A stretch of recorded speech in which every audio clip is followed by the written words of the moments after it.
जय श्री कृष्णा। एक बार फिर से स्वागत है आपका अपने YouTube चैनल में। धनतेरस की रात में द्वार पे दीप जलाएं, यमराज हों संतुष्ट तब जीवन दीर्घ बनाएं। दीप जलाकर यमराज का करते हैं हम सुमिरन, अकाल मृत्यु दूर हो जाए घर में रहे सुख समृद्ध जीवन।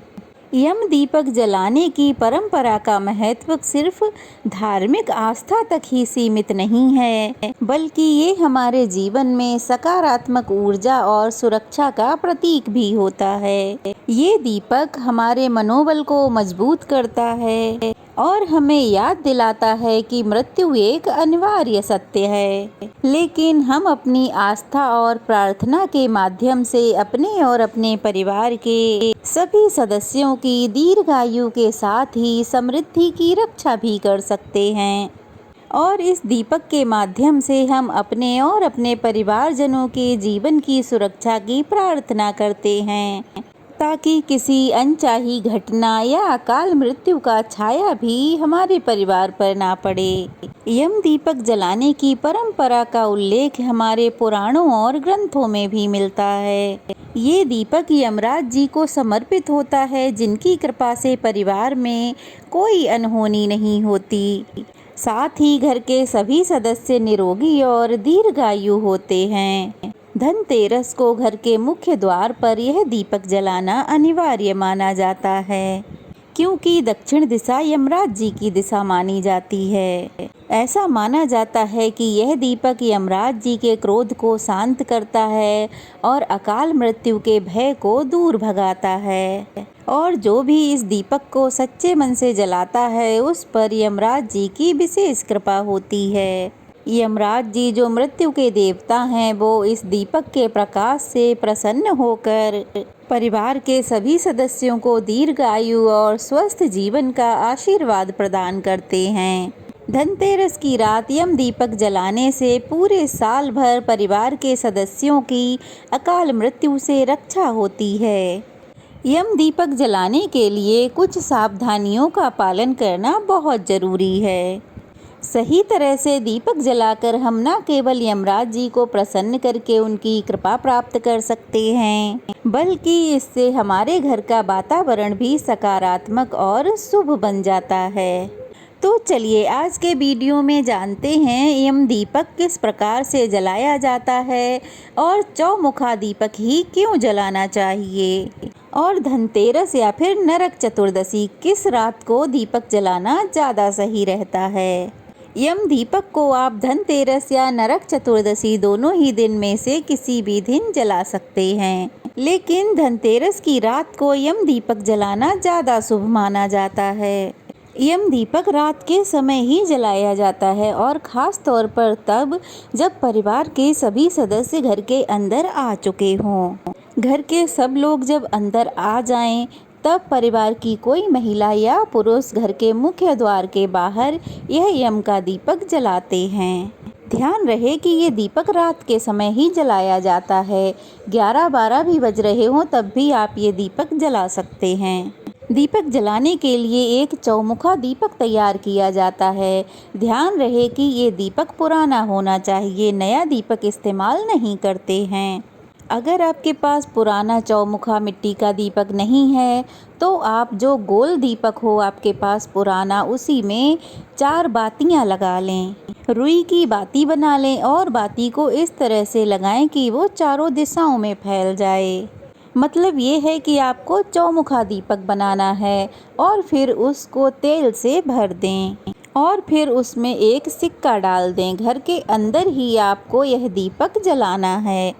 घर के हर कमरे में इस दीपक को घुमाना है। उसके बाद घर के द्वार पर दक्षिण दिशा में, ध्यान रहे कि आपका मुख दक्षिण दिशा की ओर होना चाहिए, तब आपको यह दीपक नीचे रखना है। ध्यान रहे कि दीपक डायरेक्ट जमीन पर ना रखें, उनके नीचे थोड़े से गेहूं या चावल का आसन रखें। उसके बाद उसके ऊपर ही दीपक को रखें। कई जगहों पर यम दीपक नाली के पास जलाया जाता है। उस स्थान पर जलाया जाता है जहाँ पर गंदगी हो, घूरा हो, जहाँ पर हम गोबर इकट्ठा करके डालते हैं, कंडे पाथते हैं, जिसे हम घूरा कहते हैं। तो वहाँ पर दीपक ये गांव में जलाया जाता है। तो आपके परिवार में जो भी नियम हो, जैसी भी परंपरा चली आ रही हो, आप उसी हिसाब से यम का दिया जलाएं। अगर आपके पास मिट्टी का दीपक है ही नहीं तो ऐसे में आप आटे का चौमुखा दीपक बनाकर जला सकते हैं। फिर यमराज जी से प्रार्थना करें कि आप और आपके परिवार के सभी सदस्यों को अकाल मृत्यु से रक्षा करें। घर परिवार के सभी सदस्यों को अच्छी सेहत और आरोग्यता का आशीर्वाद दें। धार्मिक मान्यताओं के अनुसार यम दीपक जलाने के पीछे एक पौराणिक कथा है, जिसके अनुसार किसी राज्य में एक हेम नाम का राजा था। देव की कृपा से उसे पुत्र रत्न की प्राप्ति हुई। जब पंडितों को उसकी कुंडली दिखाई गई तब पता चला कि विवाह के 4 दिन बाद ही उसकी मृत्यु हो जाएगी। तो ऐसे में राजा ने उसे ऐसी जगह पर भेज दिया जहाँ किसी भी कन्या की उस पर परछाई भी ना पड़ सके, ताकि राजकुमार का किसी से विवाह ना हो सके। लेकिन वहाँ उसने विधिवत किसी राजकुमारी से विवाह कर लिया। लेकिन विधाता के विधान के अनुसार विवाह के चौथे दिन ही यमराज के दूत राजकुमार को लेने आ गए। यह देखकर राजकुमारी बहुत रोई। राजकुमारी के करुण विलाप को देखकर यमदूतों के हृदय भी पसीज गए और उन्होंने यमराज जी से आकर कहा कि हे यमराज जी, कोई ऐसा तरीका नहीं है जिससे व्यक्ति अकाल मृत्यु से बच सके। तब यमराज जी ने कहा कि कार्तिक मास के कृष्ण पक्ष की त्रयोदशी तिथि को शाम के समय दक्षिण दिशा में मेरे नाम से जो भी दीपक जलाएगा उसे अकाल मृत्यु से मुक्ति मिल जाएगी। इसी कारण इस दिन यम दीप जलाने की परंपरा शुरू हो गई।